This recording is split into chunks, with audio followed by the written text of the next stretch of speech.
अंधेरी रात में चांदनी हल्की सी मुस्कुरा रही थी और हवा में एक अनजानी सी सरसराहट। दूर से एक घोड़े के टापों की आवाज सुनाई दी, जैसे कोई सवारी उस वीराने की ओर आ रही हो।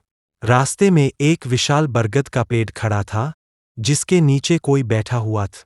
ये वही जगह थी जहां कई बार राजा विक्रमादित्य ने बेताल को पकड़ा था। लेकिन आज की रात कुछ अलग थी। उस बेताल की हंसी आज भयावह से ज्यादा रहस्यमयी थी, मानो वो किसी बड़े रहस्य की चादर ओढ़े बैठा हो। राजा विक्रमादित्य ने जैसे ही बेताल को पेड़ से उतारा, बेताल मुस्कराया और बोला, हे राजन, क्या तुम सच में इस रात के पीछे के गहरे रहस्य को जानना चाहते हो? राजा विक्रमादित्य के हृदय में जिज्ञासा के साथ एक संदेह भी जाग उठा। बेताल के ऐसे सवाल कभी कभार ही आते थे। आज की रात सिर्फ कोई साधारण कहानी नहीं थी, बल्कि उसमें किसी भूल भुलैया जैसा भयानक रहस्य था। विक्रमादित्य ने कहा, बेताल, मुझे हर रहस्य जानना है, चाहे उसकी कीमत कुछ भी हो। बेताल एक लंबी सांस लेते हुए बोला, तो सुनो राजन, ये कहानी है एक ऐसे राजा की जो तुम्हारे ही समय से कुछ वर्षों पहले हुआ था। उसे दुनिया मौर्य साम्राज्य का रहस्य कहती है। इस रहस्यमयी राजा का नाम था सम्राट चंद्रगुप्त।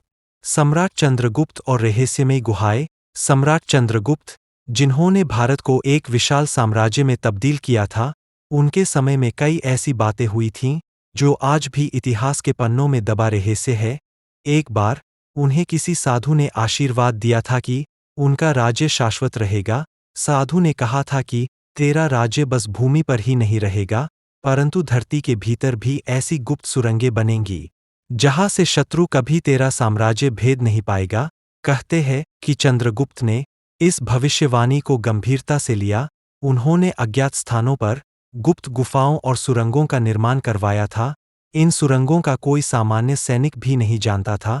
सिर्फ चंद्रगुप्त के करीबी गुप्तचरों और सलाहकारों को ही इन सुरंगों का पता था। परंतु सबसे बड़ा रहस्य यह था कि इन सुरंगों में कई ऐसी शक्तियां और रहस्य छिपाए गए थे जो किसी को भी अमरत्व की शक्ति दे सकते थे। प्रथम गुप्तचर का अंत। एक दिन चंद्रगुप्त ने अपने सबसे प्रिय और विश्वासपात्र गुप्तचर को बुलाया और उसे इन गुफाओं की रक्षा का भार सौंपा। लेकिन इसी रात उस गुप्तचर का शव महल के बाहर पाया गया। उसकी आंखें विस्मय में खुली हुई थीं और शरीर ठंडा। कोई निशान या खून का धब्बा नहीं था, पर उसके चेहरे पर डर का एक गहरा निशान था। राजा चंद्रगुप्त को यह बात पता चली तो उन्होंने तुरंत अपने अन्य गुप्तचरों को उन सुरंगों पर नजर रखने के लिए भेजा। लेकिन धीरे धीरे वे गुप्तचर भी लापता होने लगे।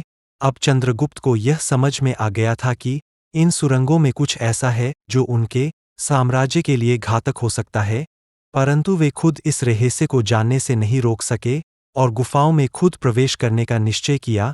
रहस्यमयी जोगी का आगमन। एक दिन एक वृद्ध जोगी ने चंद्रगुप्त से मिलने की अनुमति मांगी।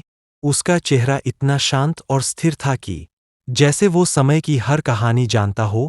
जोगी ने कहा, राजन, इन गुफाओं में एक प्राचीन शक्ति है जो हर इंसान की चाहत पूरी कर सकती है, लेकिन इसके बदले उसकी आत्मा का सौदा करना पड़ता है। चंद्रगुप्त ने हंसते हुए पूछा, आत्मा का सौदा? क्या यह किसी कहानी का हिस्सा है? वृद्ध जोगी ने उत्तर दिया, नहीं राजन, यह कहानी नहीं, हकीकत है। इन गुफाओं के भीतर मृत्यु का देवता बसीरा करता है। उसने मौर्य साम्राज्य को अमर बनाने का वादा किया था, लेकिन उसके बदले उसकी भक्ति करनी पड़ी। जो भी इस गुफा में प्रवेश करेगा, उसे अपनी आत्मा उस देवता को देनी होगी। चंद्रगुप्त थोड़ी देर के लिए चुप रहे, लेकिन उनकी जिज्ञासा और उनकी आत्मा की प्यास इतनी थी कि वो इस सच को जानने के लिए अंदर जाने को तैयार हो गए। उन्होंने कहा, मैं जाऊंगा, अगर मेरी आत्मा का सौदा करना पड़े तो भी मैं अपने साम्राज्य की सुरक्षा और भविष्य के लिए यह करूंगा। असली रहस्य का खुलासा। चंद्रगुप्त उस रहस्यमयी गुफा में प्रवेश करते ही अद्भुत शक्तियों के बीच पहुंच गए। चारों ओर अजीब से प्रतीक और शिलालेख थे, जिनमें किसी प्राचीन भाषा के मंत्र खुदे हुए थे। जैसे जैसे वो गुफा के अंदर बढ़े, उनके सामने एक विशाल कालिका की मूर्ति प्रकट हुई।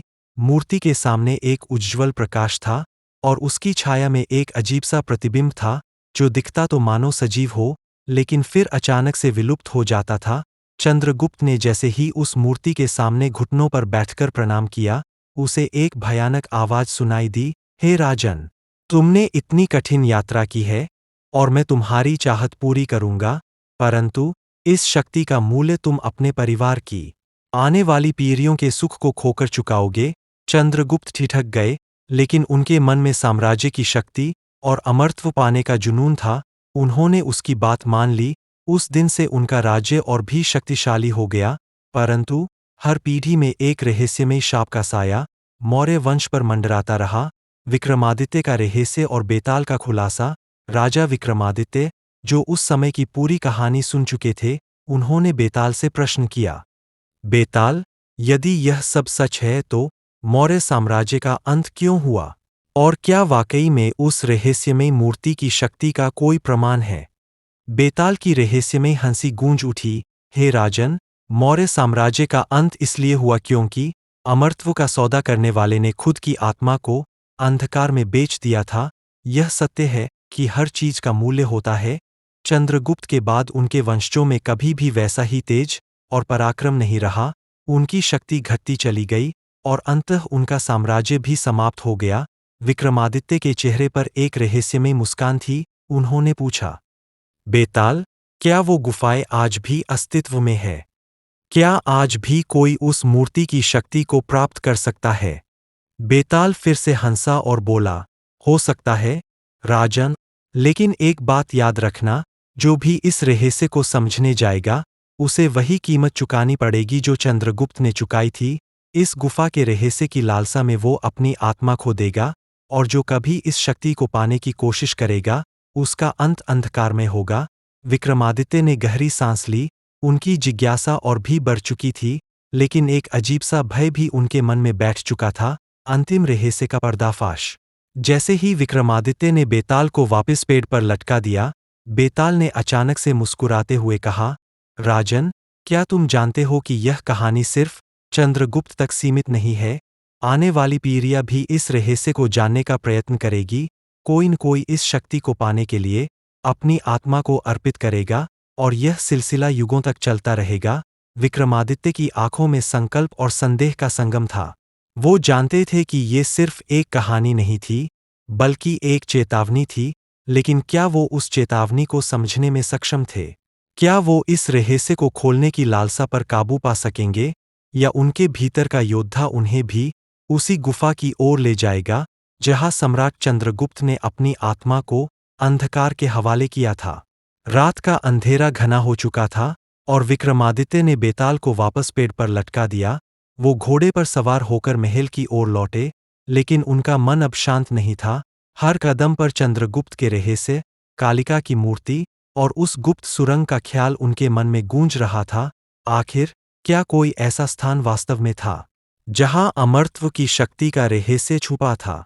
महल में लौटकर विक्रमादित्य ने अपने सबसे विश्वसनीय मंत्रियों को बुलाया और उनसे पूछा, क्या तुम्हें मौर्य साम्राज्य की उन गुप्त सुरंगों का कोई अतापता है? क्या कहीं ऐसा उल्लेख है जहां इन सुरंगों और अमरत्व की शक्ति का वर्णन हो? मंत्रियों में से एक वृद्ध मंत्री ने धीरे से कहा, महाराज, हमने सिर्फ कहानियों में सुना है कि कहीं गुप्त सुरंगें थीं, लेकिन उनका स्थान आज तक कोई नहीं जान पाया। कहा जाता है कि वो सुरंगें आज भी किसी दूरदराज इलाके में मौजूद है, जहां इंसान के कदम शायद कभी न पहुंच पाए। विक्रमादित्य की जिज्ञासा और बढ़ गई। वो रात भर उस गूढ़ रहस्य के बारे में सोचते रहे। अंततः उन्होंने निर्णय लिया कि वो खुद उस स्थान को खोजेंगे और सत्य का पता लगाएंगे, चाहे इसकी कितनी भी कीमत क्यों न चुकानी पड़े। अगली सुबह विक्रमादित्य ने अपने विश्वसनीय सैनिकों को साथ लेकर उन गुप्त सुरंगों की खोज में निकलने का निश्चय किया। सुरंगों की खोज। विक्रमादित्य और उनकी सेना कई दिन तक यात्रा करते रहे। हर पुरानी गुफा, हर जंगल और हर पुरातन स्थान की तलाशी ली गई, लेकिन कहीं कुछ हाथ नहीं आया। आखिरकार एक वृद्ध साधु से उन्हें खबर मिली कि दूर एक गहरी घाटी में एक प्राचीन गुफा है, जिसे मृत आत्माओं की गुफा कहा जाता है। साधु ने चेतावनी दी, राजन, इस गुफा का रास्ता उस स्थान पर जाकर खत्म होता है जहां से कोई वापस नहीं आता। कहते हैं, जो इस गुफा में प्रवेश करता है, वो अपना आत्मबल वही छोड़ देता है। विक्रमादित्य ने साधु की बातों को अनसुना कर दिया। उनकी जिज्ञासा और भी प्रबल हो गई थी। वो और उनकी सेना उस गुफा की ओर बढ़ने लगे।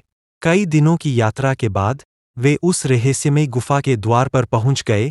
गुफा के प्रवेश द्वार पर पहुंचते ही एक भयावह ठंडक ने विक्रमादित्य और उनके सैनिकों को अपनी चपेट में ले लिया। गुफा के द्वार पर वही प्रतीक और शिलालेख थे जो बेताल की कहानी में वर्णित थे।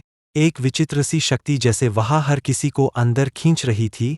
विक्रमादित्य ने गुफा में कदम रखा और उनके सैनिक पीछे पीछे चल पड़े, अमित रहस्य की खोज। गुफा के भीतर जाकर विक्रमादित्य ने देखा कि वहाँ अजीबोगरीब चिन्ह बने हुए थे। गुफा के भीतर की हर दीवार पर ऐसे शिलालेख थे जो मानो चेतावनी दे रहे थे कि आगे जाना मौत को बुलावा देना है। जैसे जैसे वो आगे बढ़ते गए, गुफा और भी रहस्यमय होती चली गई। अंत में उन्हें वही कालिका की मूर्ति दिखी जिसके बारे में बेताल ने बताया था। मूर्ति के सामने एक बड़ा दर्पण रखा था जिसमें अजीब सी आभा थी। विक्रमादित्य ने जैसे ही दर्पण में देखा, उन्हें अपने पीछे एक विशाल आकृति खड़ी दिखी। वो आकृति वही थी मृत्यु के देवता की जो चंद्रगुप्त को भी दिखाई दी थी।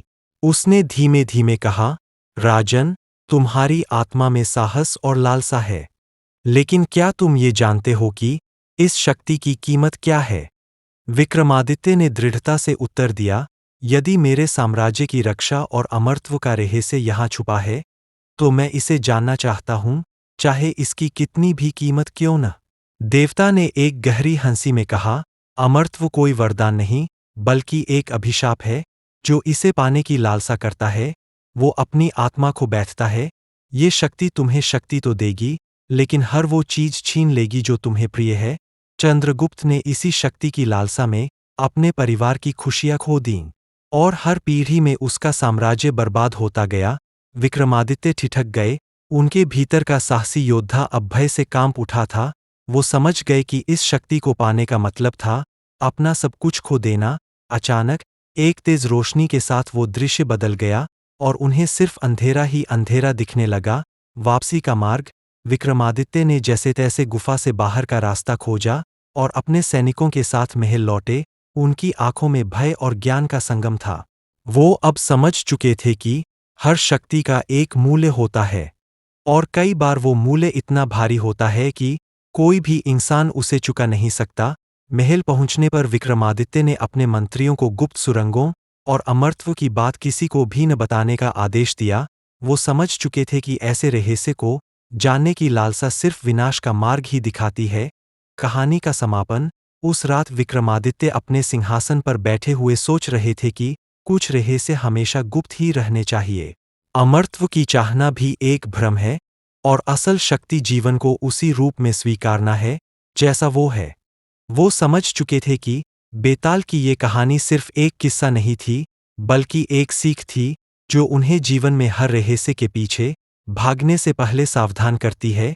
आखिरकार विक्रमादित्य ने मन में ठान लिया कि वो इस रहस्यमयी शक्ति को कभी भी ढूंढने की कोशिश नहीं करेंगे और अपने साम्राज्य को सच्चे प्रेम, न्याय और निष्ठा से चलाएंगे। लेकिन कहते हैं कि वो गुफाएं आज भी कहीं अस्तित्व में है, और कभी कभी कोई उत्सुक राही या राजा उस अज्ञात रहस्य को पाने की चाह में वहाँ कदम रखता है, पर उसकी आवाज वहाँ गूंजते हुए सदा के लिए खो जाती है।